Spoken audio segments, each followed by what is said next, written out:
levezethette volna, nem? 1-0. A vonala.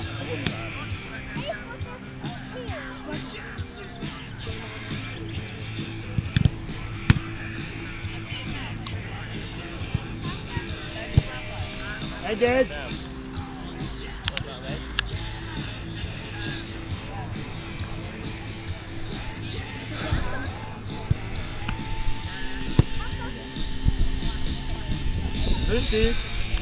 Büntető.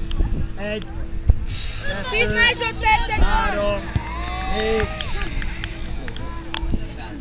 Nem mondom valami. Rukadja hátrébb. Honnan rúgja, hogy ahonnan akar, nem? Nem tudja, mi a 2-2. Nem 2-1? Ja.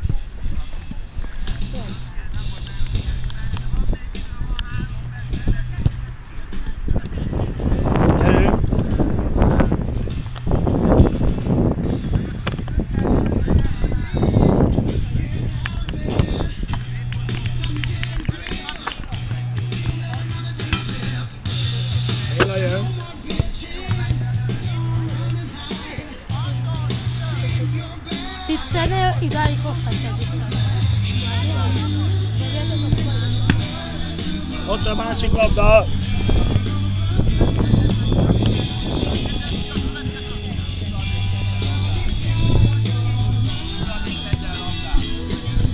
Büntető. 1, 2, 3, 4, 5. Ó, szép volt, Szabi! Szép volt, Szabi! Nem tudom. Játszhatsz kézből is most már. Nagyon ügyes vagy. Nem baj, Szabi! 3-2. Van még idő. Gyerünk Bélám, ott a labda mögötted. Az első mérkőzés, ahol az Illés Áron 5-2-re nyert Sándor Bence. Kézből is játszhatsz, ha megfogod. Szabi. A legnagyobb pályán Fekete Barnabás és Salinger Róbert mérkőzésére kerül sor. Ne jössz, Szabi, ne jössz! Visszapattan!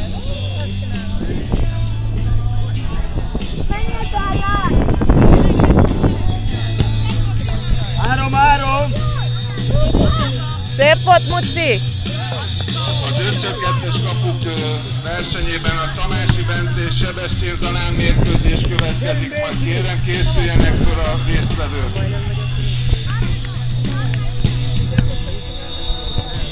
Fogod! És a legkisebbeknél Gulyás Kornél és Hiva Marcell készül fel a következő mérkőzésre. Büntető! 1, 2, 3. Nagyszerű védés! Gyerünk, Szabolcs! Szabina, állt föl! Hozd fejem! Csináld! Meg lesz ez! Menjél! Beleér! Menjél!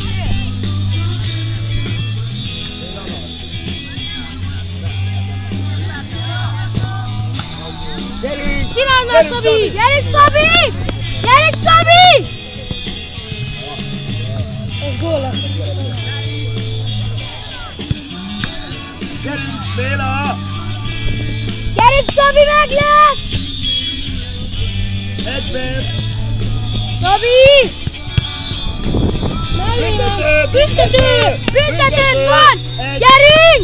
2, 3, 4, 5, Szép! 4, 3, 4, 2 méteres kapuk küzdelmében. Gyerünk! Balázsi Krisztófer, Horváth Rendebusz 2. Büntető! Csinálj, büntető! 3,